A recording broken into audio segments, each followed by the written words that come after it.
Hello everyone, welcome back. Today we're in January 2020, and on paper, this is a normal United States playthrough. It is, trust me. However, this is already the fire rises, which means America is walking into a deadlier pandemic, a shaky and retreating empire, a divided populace, an oil crisis, and an election year that does not end in a peaceful transfer of power, so much as the complete dissolution of the country itself. Things go wrong pretty quickly. The economy starts getting fucking annihilated. Oh my god, why is the red line going down? That's every other day these days. The Goy squares are red today. The Goy squares were red today, and now they're green. For sure. The empire's already shaky and only getting worse. Then the oil crisis hits, and America is far too divided politically, racially, and culturally for any of this to be absorbed semi-normally. Then the election arrives, and instead of restoring a sense of normalcy, it more or less intervention from Modern Warfare 2, no-scope 360 is what is left of it. Trump wins, at least officially. Whoa! Trump won.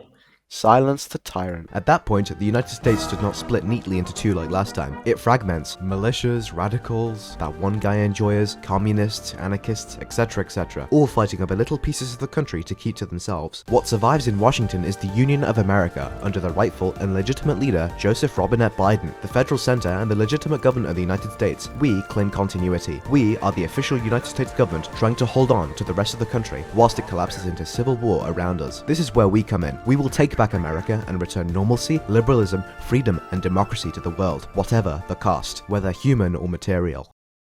War. The Republican rebels refuse to back down. Our main two problems at the moment, as the Democrats, are the right-wing partisans in West Virginia loyal to Trump, Oh, yeah, just clear it out, yeah. Yeah, that's what I would have did. and well, the Trumpists themselves in Denver. I'm trying to just connect my railway back up to Chicago. Hold on, this train going by. At the moment, we're going to try our best to hold off the Republicans and attempt to crush what is known as the countryside insurgency, because, if it succeeds, the Trumpists could easily seize Washington and bring the dream of a resurgent America down with it. Our sacred democracy is at stake. In October, we get a worrying report from the FBI saying that the insurgency is only getting worse around West Virginia. It's grown 2 to 3 times since the beginning of the war, and the insurgents themselves are leaving the Appalachian Mountains and occupying forests and small villages, recruiting and growing in size as they go. If drastic measures are not taken to prevent this continued growth soon, this may spiral out of control with catastrophic consequences for us. There are already signs that the Union is changing under the pressure of war. The civilian side of the government is still there, obviously. Congress still exists. The party machine still exists. People are still doing the normal little rituals of a republic, or whatever is left of one. While all of this is happening, Patriot Front is doing disturbingly well up north. They're rolling over the remaining state governments and militias around them, and by the middle of November 2021, they take New York, which, to put it mildly, is very, very bad news for us. A few months later, and after a string of continued defeats, stalls and setbacks on the front line, we get a report this time from the NSA that the insurgency has only gotten worse since the previous report. Insurgent activities critical. Trumpist insurgent activities have increased from local sabotage. Then, what we've all been waiting for, an attack on Washington, D.C. Not by Patriot Front, and not by the Trumpist constitutional government, but by Atomwaffen, the LARPers that have already occupied Florida and turned it into their own weird little playground. Black vans start plowing into civilians, bombs go off across major landmarks, chemical weapons get released into crowded public areas, and armed attackers start tearing through the city while the National Guard and police scramble to respond. By the time the attack is finally contained a few hours later, hundreds are dead, thousands are injured, and the capital of the Union has been shown, very publicly, to be nowhere near as secure as it had been pretending to be. The attack on DC devastates the city. Worse still, it blows apart whatever stability the Union had left. Local governments start collapsing almost immediately. Distant counties go into anarchy, and suddenly, it's not just the Trumpists anymore that we're fighting. Philly and Chicago go into rebellion, West Virginia and Tennessee shatter into a few different pieces, and while all this is happening, some of our own troops get encircled in Nashville because things aren't going badly enough. I didn't have any encircled one. At that point, the Union of America stops trying to cling on to the hope of normalcy and starts accepting what this war is actually going to require. If American hegemony is going to return, it's not coming back through softness. And that is where a collection of governmental bodies, companies, NGOs, think tanks, and the military-industrial complex really move in. I love that. The intelligence community has provided the government with a plan. The intelligence fandom. Burns and the shadow government more or less decide that the old American system, as it exists, is finished. So the answer is to build something new inside of the wreckage. Bring order to chaos. Alright. Control the president, reassure the establishment, keep them in the dark, them being the public. The Cognoscenti now run the United States government. The CIA Special Activity Center, which is supposed to be doing all of this stuff abroad, gets turned inward and expanded into a domestic Praetorian Guard with basically none of the usual restraints the army has to deal with. A lot of this expanded SAC's first manpower gets pulled straight from the most politically reliable counterinsurgency brigades in the US Army, despite protests from the American High Command. And the gaps that those brigades leave behind get filled in with draftees and National Guard. start. At this point, the Republic still exists on paper, sure, but it is very obviously in the twilight zone right now. I'm in the twilight zone right now. Netanyahu. Much like the legislature, Congress, the Republic still technically has a legislature, but the Cognoscenti are pretty clearly done treating Congress like anything other than an obstacle to be managed. The loud ones get watched, the awkward ones get pressured, and the rest learn very quickly to keep their mouths shut, them being, congressmen. At the same big time, problem is going to be the Patriot Front. Luckily, they won't deploy until the NSM's ready. Yeah, exactly. So I have a little bit of time. At the same time, there have been multiple lore events about the brutality of the anti-insurgency forces. Wow, there's even a Cruelty Squad reference. What will they think of next? Whoa. Cruelty Squad! Soy face. Anyway, it's only getting worse. Kill teams, basically no rules of engagement, no witnesses, and if civilians get caught in the middle, well, they get dealt with, in order to not become a problem for the disinformation department afterwards. The silver lining for this, though, is that to basically everyone else, America is still America, even if currently in a civil war. A facade, a masquerade of routine so most people can just enjoy their life, as long as they don't step on our toes too much. The commercials are still on, the football games are still on, people are arguing over Supreme Court cases and whatever media circus is in front of them that day, whilst we get all the important work done. It's about the CIA being bad. Oh, they're good. Curious. A system inside a system, hidden between all the normal stuff of American life, so that control can deepen without most people ever really seeing or experiencing it. Sometimes the public should not know. Why do they need to? Sometimes the mask has to stay on. Of course, all of that is only possible if we do not actually lose the war in the meantime. For the first year or so of the war, and especially after the local governments in West Virginia and Tennessee revolted, things were really not going well for us. But after some trickery, we've managed to turn things around. We have a pocket in central Ohio, and a salient we can actually work with. So the immediate plan is pretty simple. Finish off the trapped troops there, stabilize the center, and then push south to break our own forces out in Tennessee before Nashville turns into an even bigger embarrassment. Think Stalingrad, but American. By October, the situation is still ugly, but it is a lot less hopeless and apocalyptic than it was a few months earlier. We're starting to push back the Trumpists. At the same time, however, Patriot Front and the LARPers in Michigan have finished their wars of conquest and are now forming an alliance to attack us. Oh shit, wait, isn't that? They're not justifying only yet. Oh, they're forming the National Front though. And I really do not have the troops to combat them. So I end up borrowing absurd amounts of money to buy equipment off the world market, throwing together a pretty pathetic defense force in New England and recruiting militia to hold the line while the actual army rushes west to deal with the Michigan problem first. Yeah, I'm just getting more Israeli arms. Okay. I like how one of the guns you get is called the Hebrew Hammer. I get some from stuff from Eurovac and Zavod, if you can. If you remember, there's a battlefield format called Zavod 311. Most of these militia I mobilized are from New Jersey. I don't even really need them anymore. I just really hate New Jersey. In general, however, we're pretty strong in late 2022, and our military actions in Michigan have been a resounding success. In New England, we're actually holding them back too. Not too shabby, eh? Domestically, things are going pretty well too. The national focuses we've done, like years before, reel in the think tanks, merge the military-industrial complex, etc., are giving us super potent buffs to our military production and research. Focuses like expanding the black budget, domestic war on terror, and silent weapons for quiet wars are helping in our aim to control the population, and focuses like Visible Hand, Corporate Infrastructure Bill, and Public Health Safety Act are greatly aiding our economy too. In late December, we get the unfortunate news that the PRC has invaded Taiwan. I've held off Patriot Front, which I'm happy with. Yeah. It's not even 2023 yet. The effect our absence is having on the world is really not good. We need to re-establish Pax Americana as soon as possible. Russia, Iran, China are all looking at maps and getting very, very ambitious, gearing up to take advantage of America eating itself alive to enforce anything abroad. The clock is really ticking now. After clearing up the LARPers in Michigan with most of my motorized and tank force, There we go. Nice. I turned the motorized armies on Patriot Front in upstate New York and smashed through their paltry defenses. Dude, you have no idea how badly I just want to turn all the tanks on this salient and just crush it. But you can't because of woke. I can't because of woke people. I'm a Democrat and I'm voting for Trump in November. Here's why. Why these lesbians are voting for Trump? I wonder how those people feel right I now. wonder how, remember those Trump for Gaza voters? Yeah, hey Kamala, this is for Gaza. I also divert some of them to keep the Trumpists worried and remind them that even if we're focused on Patriot Front for now, they can't get away scot-free. Then we get one of the more revealing events in the whole path. Not a battle, not a terror attack, not another anti-insurgency story, but a quiet little conversation in Langley, Virginia. Klaus Schwab asks the real questions here, which is not whether if the Union wins the war, but what exactly is being built in America once it does, and Burns' answer is basically that the old system is finished, the Republic Republic, the populist experiment, whatever you want to call it, has completely failed, and what comes next has to be rebuilt from the top down by the people they consider to be most qualified, well, themselves. Government, banking, the technocrats, the MIC, the security apparatus. What better personifies this system than the three organizations that are literally called the blood, the body, and the mind? DARPA, the CIA, and the World Economic Forum. The conference room at Langley was bathed in the cold glow of monitors. The connection was... Yeah, but, let me do Shroud, let me do Shroud. Okay. The world's economy was built on the foundation of the United States. Schwab intoned smoothly. The foundation is now fractured. Investors need to know what is being built in its place. That's Director Burns. Fuck. We will Director build Burns. America top down, stronger and more resilient, led by those most qualified. The DARPA's model, scaled to the nation state. Fink leaned forward. A smooth Shroud transition is crucial. I love how you've made him sound like San Hill, like the banking plan. plan will sign your treaty.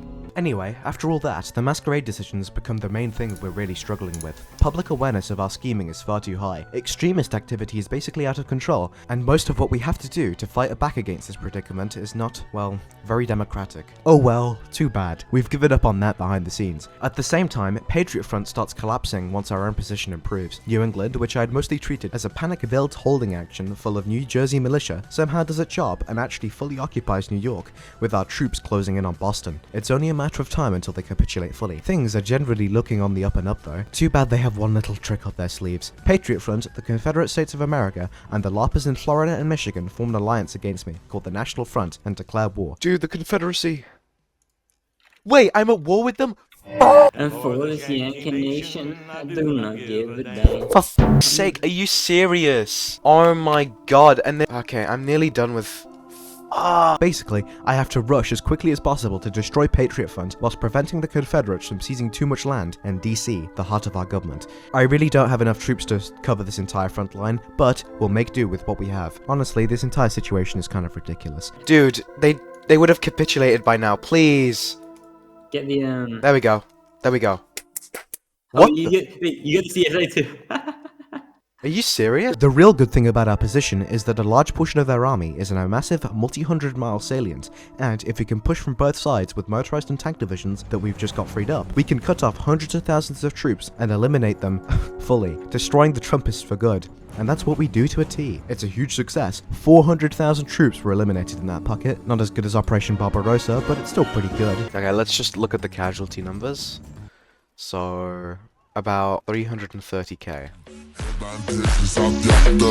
Do you know how many people I killed? 400 fucking thousand. My god, dude. And that's just ACG. Still not as big as the Kiev encirclement. Would you shut up, man? Back to the domestic situation. It just seems to be getting better, with events like Lone Wolf Intel. Basically a guide for manufacturing lone wolf attacks so the state can cash them in for more surveillance and security afterwards. Right, so we're basically grooming freaks on the internet. Then we get birth of AMNet. Amnet? Oh god. Where the old internet is phased out and replaced. Unregulated discourse, too much decentralization, etc. So the answer is to build an American version of the Chinese firewall instead. All civilian traffic gets routed through federally controlled nodes. Outside connections get strangled. More and more regulations on, content. Like this video. Speaking of this video, if you're enjoying the video, make sure to subscribe. Follow my Twitter too.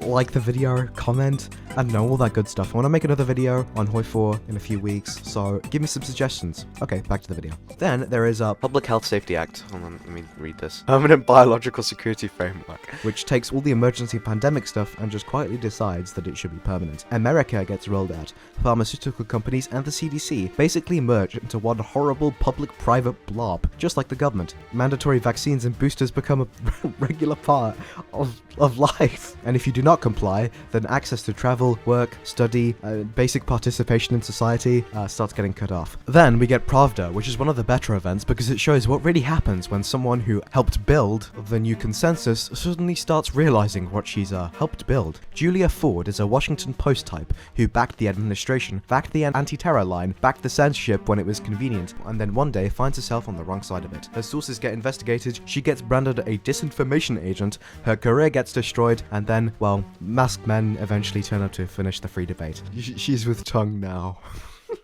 Back on the front line, it's going well. We're pushing hard against the Trumpists, which is driving against them with our fast divisions and winning every battle. In March 2024, we're on the border of Kansas City, Nebraska, and by early May, we're in their capital. Then, we get an event with One Eye. Burns, head of the CIA, effectively the US government at this point, especially after the sidelining of the US Army, Reunify the nation. in favor of the CIA's own army, the Special Activity Center, is not looking at this war like a normal civil war anymore, where the goal is just to beat the other side and put the country back together. He's looking at it the way the whole path has been looking at everything since the start, which is that American weakness creates global chaos and that American control creates order. China moves on Taiwan, Russia and Iran start getting ideas, and Burns comes to the same conclusion that the Cognoscenti always do. Either America runs the peace, or somebody worse fills the gap. That last line is basically the entire worldview in one sentence. We can be moral, or we can be the ones keeping the peace. With the capitulation of the Trumpists in July 2024, and justice given to Trump, we only have one enemy left in America. The West Coast Twitter leftists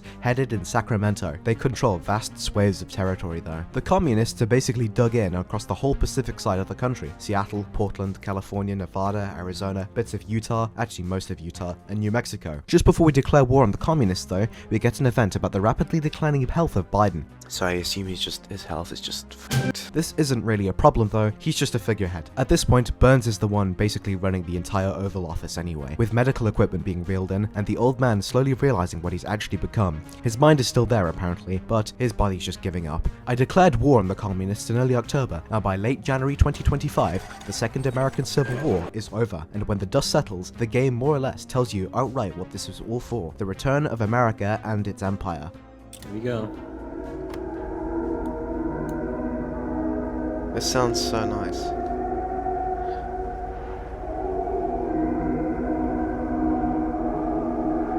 Media outlets publish these same fake stories without checking facts first. I like Sharing this. of biased and False news has become all too common on social media. More alarming, some media outlets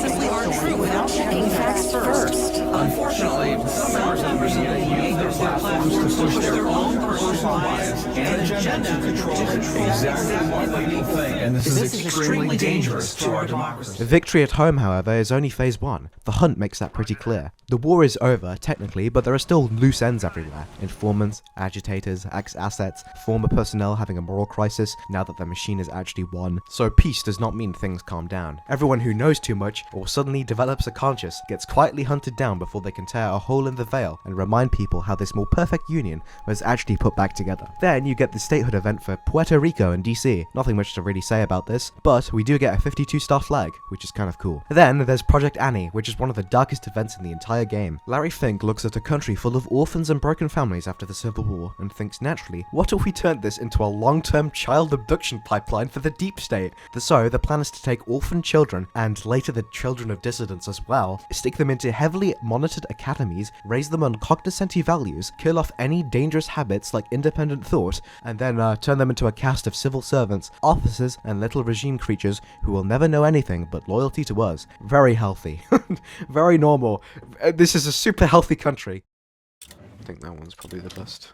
That's really it though for domestic policy. The first foreign policy move is Canada. Not some big dramatic invasion either, but a quiet little silent coup at Rideau Cottage, where the Prime Minister of Canada lives. Trudeau is kept around on paper, and the whole thing is handled in the exact way we like to do things as the Cognoscenti. Preserve the facade. Oh no.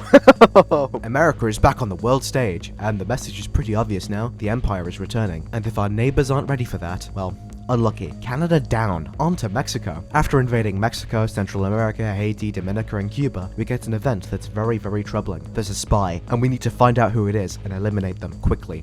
And not just some random leak in a department somewhere, but one of our own, the Judas Gambit. After all the purges, all the cleanup, all the loose ends we've been tying up after reunification, someone inside the Cognoscenti has apparently decided they do not like where any of this is going and started moving against the system from within. Funds go missing, personnel go missing, intel goes missing, contradictory orders start getting pushed through institutions we control, and DARPA's creepy little supercomputer AI thing decides that the end goal is probably a false flag big enough to rip off the mask completely and tell the public, in one go, that the deep state that they were told was a conspiracy theory for years is in fact very, very real, which, to be fair, would be kind of awkward. So now the whole machine that spent the last 5 years spying on everyone else has to turn inward and start spying on itself. The NSA gets dragged in, the FBI too, and evidence starts piling up. The atmosphere in the regime is not great. Imagine it like the Great Purges in the Soviet Union. Nobody trusts anyone. Everyone is suddenly one bad memo away from being, next on the chopping block. Then we get an event called Frog in Boiling Water. A French diplomat gets poisoned with one of our own toxins. France immediately starts blaming us for it, and the realization is that this is no longer some internal headache. We really need to find this guy. After months of gathering evidence, I select to purge Paul Nakasone. Shit! It wasn't Nakasone. We must recollect what resources and evidence we have to launch another strike against the conspiracist and decapitate him for once and for all. And after a little bit more information gathered, I chose my second choice initially, General Cruz. Death of the American Ideal. General Cruz. Apparently he did it because he thinks, the America burns and the Cognoscenti building is a betrayal of the one he actually served. He's dragged in, accused of treason, and basically told to cooperate. But his answer is more or less just, no, what you people are doing is the real treason here. Well, even if it is, he's dead now. So, after the re-establishment of the American Empire in the Western Hemisphere, what's the situation abroad? The Soviet Union has returned from the dead and has taken over most ex-Soviet lands apart from the Baltic states and Ukraine, which are both currently being invaded. The EU and NATO are at war with Russia. So, let's go help them out. Not officially or anything, just with some volunteers. We're not ready for a full-scale war with places that are actually strong just yet. After a few minutes of helping out NATO in Estonia, Northern Russia and Ukraine, NATO is victorious against the Soviet Union. The end of history? Not quite. After about 2 years of further preparation for war, I test out my new military in the mountains and jungles of Colombia and Venezuela, both of which are huge successes for our army. Good job, lads. Of course, we reestablish friendly allied governments in both countries. Then we bring down the South African communists with Operation Good Hope, who've taken over South Africa and turned it into imagine Mugabe and the Soviet Union meshed together, but it's 10 times worse. Thankfully, once we get the landing, it's ridiculously easy for our army too. So, I'd say we're pretty much ready to go up against a resurgent Russia under Dugin called Eurasia, a revitalized China, and an Iran that has destroyed Israel and made it into a distant memory. So, let's start with Iran first. Let Operations Aegis Shadow, Desert Sentinel, and Azure Dagger commence. After invasions of Lebanon, Syria, and Palestine, a permanent occupation becomes the new reality in the region, by America, of course. This makes no sense, they just re-establish Israel. However, we still have to declare war on Iraq and Iran. Luckily, we have Kuwait that we can use to rush up the center of Iraq, which is what we'll do whilst pushing from Syria. This whole operation really shouldn't take longer than a few months. However, whilst invading Iraq for the billionth time this century, we get news from Asia that the Great Asian War has begun. Oh shit. I gotta wrap up this war in the Middle East.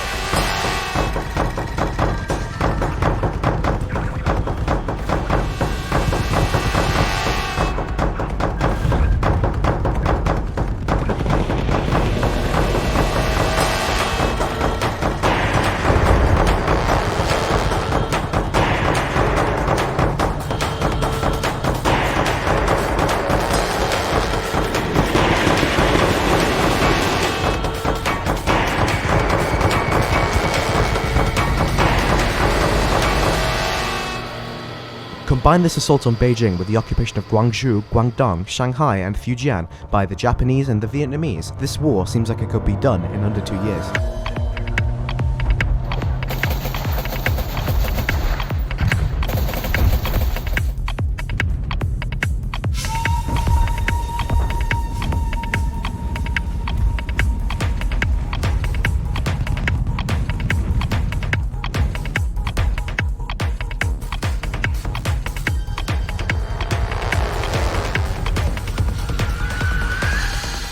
Then, whilst we're fighting in China, the Duginists declare war on the Europeans again, with the front stabilizing along the Dnieper and Belarus.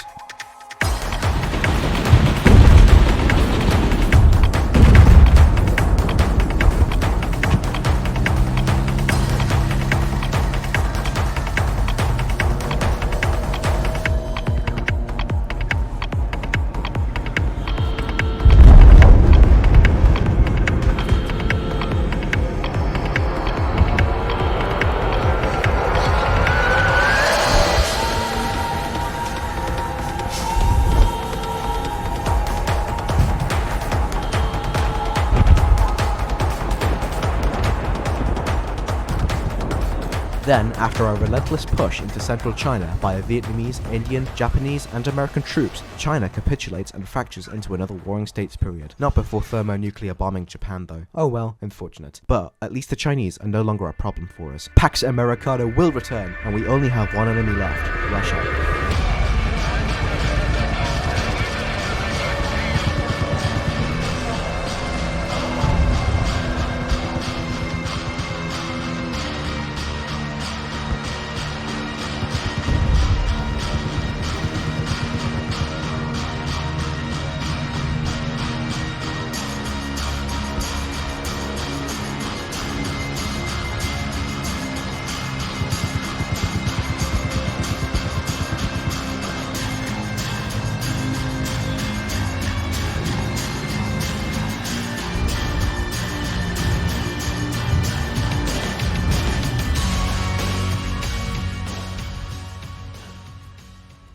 The war against Eurasia is long, tiresome, and incredibly brutal. By the end of 2034, with millions of dead on both sides, Eurasia capitulates to NATO and fractures into a warring states period, just like their former ally, the Chinese. The fire has been extinguished, normalcy, liberalism, freedom, and the American empire has been reinstated. At the very end, we get the UN Declaration of the Integrity and Inviolability of World Peace, which is basically the formalization of the new order we've spent the entire route building towards. The United States is now the foremost guardian of global order. Regional crises fall under this new strategic UN coalition, and intervention becomes the permanent architecture of world peace itself. History ends again. The American-led system has become so total, it can now present itself as peace, stability, and order on a world scale. America either becomes the permanent palace, the thing that outlasts history's chaos, or it can get trampled on by rival powers who seek to rebuild the world in their own image. We can be moral, or we can win.